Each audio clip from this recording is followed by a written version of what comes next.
ಸ್ನೇಹಿತರ ನಮಸ್ಕಾರ. ನಾನು ನಿಮ್ಮ ರಾಕೇಶ್ ಶಾರುಂಡಿ. ಮಂಗಳೂರಿನ ಬೆಚ್ಚಿ ಬೀಳಿಸೋ ಘಟನೆ. ಅಬ್ದುಲ್ಲಾ ರಹೀಂ ಪ್ರಾಣಪಕ್ಷಿ ಹಾರಿ ಹೋಗುವ ಮುನ್ನ ಆತನ ಪರಿಸ್ಥಿತಿ ಹೇಗಿತ್ತು, ಘಟನೆಯ ಸಂದರ್ಭಗಳನ್ನು ಆತನ ಗೆಳೆಯ ಶಫಿ ವಿವರಿಸೋದನ್ನು ಕೇಳಿಬಿಟ್ರೆ ಆ ದುರ್ಮರಣ ಎಷ್ಟು ಘನಘೋರವಾಗಿತ್ತು ಅನ್ನೋದು ಗೊತ್ತಾಗುತ್ತೆ. ಸ್ನೇಹಿತರು, ಯಾರಿಗೂ ಇಂಥ ಪರಿಸ್ಥಿತಿ ಎಂಥ ಶತ್ರುಗಳಿಗೂ ಕೂಡ ಬೇಡ ಅನಿಸ್ಬಿಡುತ್ತೆ. ಮುಯ್ಯಿಗೆ ಮುಯ್ಯಿ ಅಂತ ತಲವಾರಿನಿಂದ ಮನ ಬಂದಂತೆ ಬೀಸಿ ಆತನ ಜೀವವನ್ನೇ ಇಲ್ಲವಾಗಿಸಿದಂಥ ದುಷ್ಕರ್ಮಿಗಳ ಕೃತ್ಯ ಹೇಗಿತ್ತು ಅನ್ನೋದನ್ನು ಶಫಿ ವಿವರಿಸಿದ್ದು ಹೀಗೆ. ಸ್ನೇಹಿತರೆ, ಪೊಳಲಿ ದೇವಸ್ಥಾನದಿಂದ ಸುಮಾರು ಒಂದು 4 ಕಿಲೋಮೀಟರ್ ದೂರದ ಕೊಳತ್ತಮಜಲು ಅನ್ನೋ ಗ್ರಾಮ. ತೀರ ಗ್ರಾಮೀಣ ಪ್ರದೇಶದಲ್ಲಿರ್ತಕ್ಕಂಥ ಅಬ್ದುಲ್ಲಾ ರೆಹಮಾನ್ ಅವರ ಮನೆ ಭೇಟಿ ನೀಡಿದಂಥ ಸಂದರ್ಭ, ಅವರು ಹಂಚಿಕೊಂಡಂಥ ಕೆಲವೊಂದು ಕುತೂಹಲಕಾರಿ ವಿಷಯಗಳು.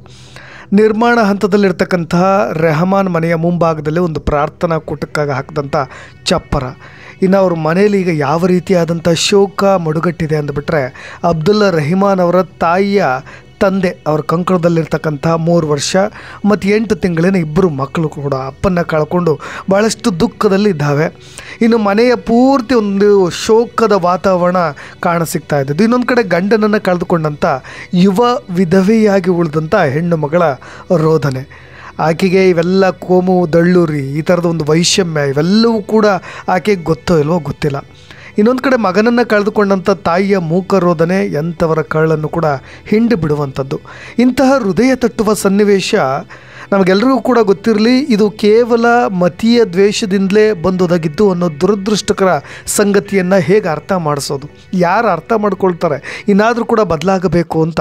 ಇನ್ನೊಂದು ಕಡೆ ರಾಜಕೀಯ ದ್ವೇಷ, ಇವಾಗೆಲ್ಲವೂ ಕೂಡ ಇಂಪ್ಲಿಮೆಂಟ್ ಮಾಡಲಿಕ್ಕೆ ಈ ಥರದ ಘಟನೆಗಳು ನಡೀಲಿ ಅನ್ನೋದನ್ನೇ ಬಯಸ್ತಕ್ಕಂಥ ಕೆಲವೊಬ್ಬ ಬಹಳ ನೀಚ ರಾಜಕಾರಣಿಗಳು ಕೂಡ ಇದ್ದಾರೆ. ಇದನ್ನು ಸಾಮಾನ್ಯ ಜನರಿಗೆ ಯಾಕೆ ಅರ್ಥ ಮಾಡ್ಕೊಳ್ಳೋದಿಲ್ವೋ ಗೊತ್ತಿಲ್ಲ. ಇನ್ನೊಂದು ಕಡೆ ಊರಿನ ಯುವಕರು ಆ ಘಟನೆಯನ್ನು ದುಃಖ ತುಂಬಿದಂಥ ಸ್ವರದಲ್ಲೇ ಹಂಚಿಕೊಳ್ಳಲಿಕ್ಕೆ ಮುಂದಾಗ್ಬಿಟ್ರು. ಆ ರೆಹಮಾನ್ ತಂದೆಯೂ ಕೂಡ ಆ ಸ್ವರ ಹೊಡೆದ ರೀತಿಯಲ್ಲಿ ಅದೇ ಗಂಟಲಿನಲ್ಲಿ ತಮ್ಮ ನೋವನ್ನು ಕಣ್ಣೀರು ಸುರಿಸುತ್ತಲೇ ಒಂದಿಷ್ಟು ಹಂಚಿಕೊಂಡ್ರು. ಯಾವುದನ್ನು ಕೂಡ ಗುಟ್ಟಾಗಿ ಇಟ್ಕೊಳ್ಳಲಿಲ್ಲ ಆ ಸಂದರ್ಭ ಹೇಗಿತ್ತು ಅಂತ. ರೆಹಮಾನ್ನ ಆತ್ಮೀಯ ಗೆಳೆಯರು, ಒಡನಾಡಿಗಳು ಅವ್ರ ಮನಸ್ಸಿಗಾದಂಥ ಘಾಸಿ ನೋವನ್ನು, ಒಳಗಡೆ ಕಟ್ಟಿಕೊಂಡಿರ್ತಕ್ಕಂಥ ನೋವು, ಆಕ್ರೋಶವನ್ನು ಜೊತೆಗೆ ಓಡಾಡಿದವರೇ ಈ ರೀತಿಯಾಗಿ ಕತ್ತರಿಸಿ ತುಂಡರಿಸಿಬಿಟ್ರಲ್ಲ, ಅದನ್ನು ಅರಗಿಸಿಕೊಳ್ಳಿಕ್ಕೂ ಕೂಡ ಅಸಾಧ್ಯವಾಗದ ರೀತಿಯಲ್ಲಿ ಯಾರನ್ನು ನಂಬೋದು, ಯಾರು ಸ್ನೇಹಿತರು ಅಂತ ಜೊತೆಗೆ ಊಟ ಮಾಡೋದು, ಯಾರೊಂದಿಗೆ ಕೈ ಹಿಡ್ಕೊಂಡು ಓಡಾಡೋದು, ಎದುರಿಗಿದ್ದವರೇ ನಾವು ಆ ಧರ್ಮ ಈ ಧರ್ಮ, ಆ ಜಾತಿ ಈ ಜಾತಿ ಅನ್ನೋದು ಎಲ್ಲವನ್ನೂ ಕೂಡ ಮರೆತು ಆ ಜಾಗ ಇದೆಯಲ್ಲ ಕೊಳತ್ತಮಜಲು, ಆ ಥರದ್ದು ಯಾವುದೇ ರೀತಿಯಾದಂಥ ಕೋಮು ಸಂಘರ್ಷಕ್ಕೆ ಒಳಗಾದಂಥ ಗ್ರಾಮವೇ ಅಲ್ಲ, ಭಾಳಷ್ಟು ಅನ್ಯೋನ್ಯವಾಗಿದ್ದಂಥ ಜಾಗ. ಆದರೆ ಈ ರೀತಿಯಾಗಿ ಇದನ್ನು ಅರಗಿಸ್ಕೊಳ್ಳಿಕ್ಕೂ ಕೂಡ ಅವ್ರಿಗೆ ಅಸಾಧ್ಯವಾಗಿತ್ತು. ಆದರೂ ಕೂಡ ಆ ನೋವುಗಳನ್ನು ಹಂಚಿಕೊಂಡ್ರು. ಈ ಕೋಮು ದಳ್ಳೂರಿ ಮಂಗಳೂರಿನಲ್ಲಿ ಎಷ್ಟರ ಮಟ್ಟಿಗೆ ವ್ಯಾಪಿಸಿ ಬೂದಿ ಮುಚ್ಚಿದ ಕೆಂಡದಂತಿದೆ ಅನ್ನೋದನ್ನು ಈ ಮೂಲಕ, ಈ ಕಥೆಯ ಮೂಲಕ ನೀವು ಅರ್ಥ ಮಾಡ್ಕೊಳ್ಬೋದು. ಇದನ್ನು ಪಾಲಿಟಿಕ್ಸ್ ಮಾಡ್ತಿರೋರು ಯಾರು ಅನ್ನೋದನ್ನು ಕೂಡ ಈ ಮುಖಾಂತರವಾಗಿ ನೀವು ತಿಳಿದುಕೊಳ್ಳಲಿಕ್ಕೆ ಬಯಸ್ಬೋದು. ಅಲ್ಲಿದ್ದಂಥ ಸ್ಥಳೀಯರು ರೆಹಮಾನ್ ಅವರ ಈ ಕೃತ್ಯದ ದಾರುಣತೆಯನ್ನು, ಅದರ ರಾಜಕಾರಣವನ್ನು, ಈ ರೀತಿಯಾದಂಥ ಈ ಕೊಲೆಗಡಕರ ಮನಸ್ಥಿತಿಯನ್ನು ವಿವರಿಸ್ತಾ ಇದ್ದರೆ, ಕಳೆದ 3 ದಶಕಗಳಲ್ಲಿ ಕರಾವಳಿಯ ಕೋಮು ಸಂಘರ್ಷ, ಅದರ ರಾಜಕಾರಣವನ್ನು ಹತ್ತಿರದಿಂದ ಕಂಡಿರ್ತಕ್ಕಂತಹ ನಾವೇ ಈ ರೆಹಮಾನ್ನ ಈ ಕೃತ್ಯದ ಭಯಾನತೆಗೆ ಬೆಚ್ಚಿ ಬಿದ್ದುಬಿಟ್ಟಿವಿ ಅನ್ನೋದನ್ನು ಅವರು ಸ್ನೇಹಿತರು ಹಂಚಿಕೊಳ್ತಾ ಇದ್ದರು.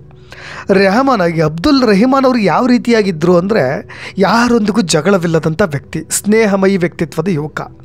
ತನ್ನ ಶ್ರಮದ ದುಡಿಮೆಯಿಂದಲೇ 3 ಪಿಕಪ್ಗಳನ್ನು ಖರೀದಿ ಮಾಡಿದ್ದಂತೆ. ಮರಳು, ಕಟ್ಟಡ ನಿರ್ಮಾಣ ಸಾಮಗ್ರಿಗಳು, ತೋಟಕ್ಕೆ ಗೊಬ್ಬರ ಇವೆಲ್ಲವನ್ನು ಕೂಡ ಸಾಗಾಟ ಮಾಡುವ ಕೆಲಸ. ಅವರ ಸಂಬಂಧಿಯಾದಂಥ ತೀರಾ ಬಡ ಕುಟುಂಬದ ಹೆಣ್ಣು ಮಗಳನ್ನು ಈತ ಮದುವೆಯಾಗಿದ್ದಂತೆ. ಕಳೆದ 4 ವರ್ಷಗಳಿಂದ ಸ್ಥಳೀಯ ಮಸೀದಿಯ ಕಾರ್ಯದರ್ಶಿಯಾಗಿಯೂ ಕೂಡ ಈ ರೆಹಮಾನ್ ಕೆಲಸ ಮಾಡ್ತಾ ಇದ್ದ. ಊರಿನ ಹಿಂದೂಗಳಿಗೂ ಕೂಡ ರೆಹಮಾನ್ ಅಂದರೆ ಅಚ್ಚುಮೆಚ್ಚು, ಭಾಳಷ್ಟು ಫ್ರೆಂಡ್ಲಿ ನೇಚರನ್ನು ಹೊಂದಿದ್ದ, ಎಲ್ಲರೊಂದಿಗೆ ಅನ್ಯೋನ್ಯವಾಗಿದ್ದ, ಕಷ್ಟಕ್ಕೆ ಆಗ್ತಾ ಇದ್ದ, ಕಷ್ಟಕ್ಕೆ ಸಹಾಯ ಮಾಡ್ತಾ ಇದ್ದ. ಆದರೆ ಈ ರೆಹಮಾನ್ ದೊಡ್ಡ ಗ್ರಾಹಕರು ಮತ್ತು ಶಾರದೋತ್ಸವ ಮೆರವಣಿಗೆ ಸಂದರ್ಭ ಮನೆಯ ಮುಂದೆಯೇ ಗೆಳೆಯರನ್ನು ಸಂಘಟಿಸಿ ತಂಪು ಪಾನೀಯವನ್ನು ವಿತರಿಸ್ತಾ ಇದ್ದಂತೆ. ಅಂದರೆ ಈ ಶಾರದೆಯ ವಿಗ್ರಹದ ಮೆರವಣಿಗೆ ಸಂದರ್ಭದಲ್ಲೂ ಕೂಡ ರೆಹಮಾನ್ ಸಹೋದರ ಪಿಕಪ್ಪನ್ನು ಒದಗಿಸ್ತಾ ಇದ್ದ. ಬೇರೆ ಜಾತಿ ಇರಲಿ, ಬೇರೆ ಧರ್ಮದವರು ಇರಲಿ, ಅವ್ರ ಕಾರ್ಯಕ್ರಮಗಳಿಗೂ ಕೂಡ ಸ್ವತಃ ಈತನೇ ಶಾರದಾಂಬೆ ಇದ್ದಂಥ ಪಿಕಪ್ಪನ್ನು ಕೂಡ ಚಲಾಯಿಸ್ತಾ ಇದ್ದಂತೆ.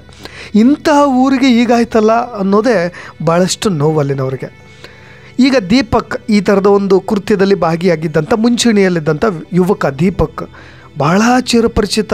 ಆ ವ್ಯಕ್ತಿಯೇ ಇದಕ್ಕೊಂದಿಷ್ಟು ಸ್ಟ್ರಾಟಜಿನೇ ಹಾಕಿ ಪ್ಲ್ಯಾನ್ ಮಾಡಿ ಪ್ಲಾನ್ ಮಾಡಬೇಕಾಯ್ತಲ್ಲ ಅನ್ನೋ ಒಂದು ನೋವು ಕೂಡ ಇದೆ.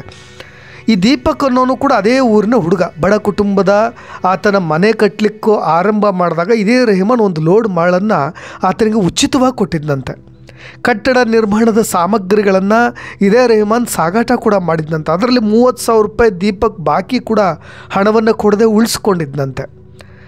ರೆಹಮಾನ್ ಅದಕ್ಕಾಗಿ ದೀಪಕ್ ಮೇಲೆ ಏನು ಕೂಡ ಪ್ರೆಷರ್ ಹಾಕಲಿಲ್ಲ, ಹಣ ವಾಪಸ್ ಕೊಡು ಅಂತ ಹೇಳಿ ಒತ್ತಡ ಹಾಕಲಿಲ್ಲ, ಹಿಂಸೆ ಕೂಡ ಮಾಡಿಲ್ಲ. ಅಷ್ಟೇ ಅಲ್ಲದೆ ದೀಪಕ್ ತಂದೆ ವಿದ್ಯುತ್ ತಂತಿಯಿಂದಾಗಿ ವರ್ಷದ ಹಿಂದೆ ನಿಧನ ಹೊಂದ್ತಾರೆ. ಆ ಸಂದರ್ಭ ತುರ್ತು ಚಿಕಿತ್ಸೆಗೆ ರಕ್ತದ ಅಗತ್ಯ ಬಿದ್ದಾಗ ಇದೇ ರೆಹಮಾನ್ ತಂದೆಯವರು ಕೂಡ ಆ ದೀಪಕ್ ಅವರ ತಂದೆಗೆ ರಕ್ತದ ಏರ್ಪಾಡು ಕೂಡ ಮಾಡಿದ್ದಂತೆ.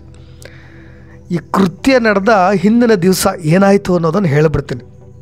ಈ ಘಟನೆ ನಡೆದಂಥ ಹಿಂದಿನ ದಿವಸ ಇದೇ ರೆಹಮಾನನ್ನು ದೀಪಕ್ ಸಂಪರ್ಕ ಮಾಡ್ತಾನೆ. ಅರ್ಜೆಂಟ್ ಒಂದು ಲೋಡ್ ಮಾಡಬೇಕಿತ್ತು, ಮನೆ ಕೆಲಸ ಪೂರ್ಣಗೊಳಿಸಬೇಕಿದೆ, ನಾಳೆಯೇ ಹಾಕಬೇಕು ಅಂತೇಳಿ ರಿಕ್ವೆಸ್ಟ್ ಮಾಡ್ಕೊಳ್ತಾನೆ. ಅದರಂತೆ ಈ ಕೃತ್ಯ ನಡೆದ ದಿನ ಮಧ್ಯಾಹ್ನ ಕೂಲಿ ಕಾರ್ಮಿಕ ಶಫಿ, ಇದ್ರ ಜೊತೆಗೆ ಕೂಲಿ ಮಾಡ್ತಾ ಇದ್ದಂಥ ವ್ಯಕ್ತಿ ಶಫಿಯನ್ನು ಕೂಡ ಜೊತೆ ಸೇರಿಸ್ಕೊಂಡು ನಿರ್ಮಾಣ ಹಂತದ ತನ್ನ ಮನೆಯ ಮುಂಭಾಗದಲ್ಲಿ ಇದ್ದ ಮರಳನ್ನೇ ಪಿಕಪ್ನಲ್ಲಿ ಲೋಡ್ ಮಾಡಿಕೊಂಡು ದೀಪಕ್ನ ಮನೆಗೆ ತೆರಳ್ತಾನಂತೆ. ಅಲ್ಲಿ ಮರಳು ಅನ್ಲೋಡ್ ಕೂಡ ಮಾಡ್ತಾರೆ. ಅಷ್ಟು ಹೊತ್ತಿಗೆ ಸುತ್ತಮುತ್ತ ಅವಿತು ಹೊಂಚು ಹಾಕ್ತಾ ಇದ್ದಂಥ ಈ ಮತಾಂಧತೆಯ ಒಂದಿಷ್ಟು ತಲೆ ತುಂಬ್ಕೊಂಡು ಬಿಟ್ಟಿರ್ತಾರಲ್ಲ, ಅಫೀಮನ್ನು ಸೇವಿಸ್ಬಿಟ್ಟಿರ್ತಾರಲ್ಲ, ಆ ಪರಿಚಿತ ಯುವಕರ ದಂಡೆ ಪಿಕಪ್ ಮುಂದೆ ಆಯುಧಗಳ ಸಹಿತವಾಗಿ ಪ್ರತ್ಯಕ್ಷಗೊಳ್ಳುತ್ತೆ. ಯಾವುದೇ ಸಂಚಿನ ಸುಳಿವು ಕೂಡ ಇಲ್ಲದಂತಹ ರೆಹಮಾನ್ ಅವ್ರನ್ನ ನಗುತ್ತಲೇ ಫ್ರೆಂಡ್ಲಿಯಾಗಿ ಖುಷಿಯಿಂದಲೇ ಮಾತನಾಡಲಿಕ್ಕೆ ಪ್ರಯತ್ನ ಪಡ್ತಾನೆ. ಆಗ ದೀಪಕ್ ನಗುತ್ತಲೇ ಮಚ್ಚನ್ನು ಆರಂಭದಲ್ಲಿ ಬೀಸ್ಬಿಡ್ತಾನೆ. ವಿಷಯ ಏನಾಗ್ತಿದೆ, ಸುತ್ತಮುತ್ತಲೂ ಇದು ಯಾವ ಹಂತಕ್ಕೆ ಹೋಗ್ತಾ ಇದೆ, ಯಾರು ಇವರು, ಸ್ನೇಹಿತರು ಯಾಕೆ ನನ್ನ ಮೇಲೆ ತಿರುಗಿ ಬಿದ್ದಿದ್ದಾರೆ, ಇವೆಲ್ಲವೂ ಅರ್ಥ ಆಗೋಷ್ಟರಲ್ಲಿ ಕ್ಷಣಾರ್ಧದಲ್ಲೇ ರೆಹಮಾನ್ ಕುಸಿದು ಬೀಳ್ತಾನೆ. ಅಬ್ದುಲ್ ರೆಹಮಾನ್ ಜೊತೆಗಿದ್ದಂಥ ಶಾಫಿ ಕೂಡ ಓಡಲಿಕ್ಕೆ ತಿಳಿಸ್ತಾನೆ. ಶಾಫಿ ಪರಿಚಿತ ಈ ಕೃತ್ಯವನ್ನು ಮಾಡಲಿಕ್ಕೆ ಬಂದಿದ್ದಾರಲ್ಲ, ಅವರೆಲ್ಲರೂ ಕೂಡ ಕಾಲನ್ನು ಹಿಡಿದು ರೆಹಮಾನನ್ನು ಬಿಟ್ಟುಬಿಡಿ ಅಂತ ಹೇಳಿ ಹಂಗ್ಲಾಸ್ತಾನಂತೆ. ಅವ್ರನ್ನ ಬಿಟ್ಟುಬಿಡಿ ಅಂತ. ಆದರೆ ಇವರ ಮನಸ್ಥಿತಿ ಹೇಗಿತ್ತು ಅಂದರೆ, ಆ ನಿರ್ದಯಿ ಹಂತಕರು ಅವನನ್ನು ಗುರಿ ಇಟ್ಟು ಮುಗಿಸ್ಲಿಕ್ಕೆ, ತಲವಾರಿಂದ ಕಡಿಯಲಿಕ್ಕೆ ಅಂತ ಮುಂದಾಗಬಿಡ್ತಾರೆ. ಅಡ್ಡ ಬಂದಂಥ ಶಾಫಿಯ ಕಡೆಗೂ ಕೂಡ ಮಚ್ಚು ತಿರುಗಿಬಿಡುತ್ತೆ. ರೆಹಮಾನ್ ನನ್ನ ಕತೆ ಮುಗೀತು, ನೀನು ಓಡು ಅಂತ ಹೇಳಿ ಕೂಗ್ಲಿಕ್ಕೆ ಆರಂಭ ಮಾಡ್ತಾನಂತೆ. ಗಾಯಗೊಂಡಂಥ ಶಾಫಿ ತಪ್ಪಿಸ್ಕೊಂಡು ಓಡಿ ಹೋಗಿ ಊರಿನ ಯುವಕರಿಗೆ ಫೋನ್ ಮಾಡಿ ವಿಷಯವನ್ನು ತಿಳಿಸ್ತಾನೆ. ಮುಸ್ಲಿಂ ಯುವಕರು ಅಲ್ಲಿಗೆ ತಕ್ಷಣಕ್ಕೆ ಧಾವಿಸ್ತಾರೆ. ಅಷ್ಟೊತ್ತಿಗೆ ರೆಹಮಾನ್ ಪ್ರಾಣಪಕ್ಷಿ ಹಾರು ಹೋಗಿಬಿಟ್ಟಿತ್ತು. ಇಷ್ಟೆಲ್ಲ ನಡಿಬೇಕಾದ್ರೆ ದೀಪಕ್ನ ತಾಯಿ ಹಾಗೂ ಇತರ ಮಕ್ಕಳು ಆ ಮನೆಯ ಒಳಗಡೆಯೇ ಇದ್ದರು. ಮತಾಂಧತೆಯಿಂದ ಕೂಡರಾಗಿದ್ದಂಥ ಈ ದೀಪಕ್ ಮೇಲಿನ ನಾಯಕರ ಮಾತು ಕೇಳಿ ತಮ್ಮ ಹೊಸ ಮನೆಯ ಅಂಗಳದಲ್ಲಿ ತನಗೆ ಹಲವು ಬಾರಿ ನೆರವಾಗಿದ್ದಂಥ ಪರಿಚಿತ ಮುಸಲ್ಮಾನನ್ನು ತನ್ನ ತಾಯಿ ಸಣ್ಣ ಸಹೋದರರ ಕಣ್ಣ ಮುಂದೆಯೇ ಸಹಚರರ ಜೊತೆ ಸೇರಿಕೊಂಡು ಈ ರೀತಿಯಾಗಿ ನಿರ್ದಯವಾಗಿ ಪ್ರಾಣ ತೆಗೆದುಬಿಟ್ನಲ್ಲ, ಧರ್ಮ ರಕ್ಷಣೆಯ ಕಾರ್ಯ ಮಾಡಿದೆ ಅಂತ ಹೇಳಿ ಬೀಗ್ತಾ ಇದ್ದಾನಲ್ವ, ಇದನ್ನು ಹೇಗೆ ನಾವು ಅರ್ಥ ಮಾಡ್ಕೊಳ್ಳೋದು, ಪರಿಸ್ಥಿತಿ ಯಾವ ಮಟ್ಟಕ್ಕೆ ಹೋಗಿದೆ ಅನ್ನೋದನ್ನ ಅವರು ತುಂಬ ನೋವುಗಳಲ್ಲಿ ಹೇಳ್ತಾಯಿದ್ರು. ರೆಹಮಾನ್ ಅವರ ಗೆಳೆಯರ ಮಾತುಗಳನ್ನು ಕೇಳ್ತಾ ಇದ್ದರೆ ದಿಗ್ಭ್ರಾಂತರಾಗ್ಬಿಡಬೇಕು ಅಂತ ಅನಿಸುತ್ತೆ.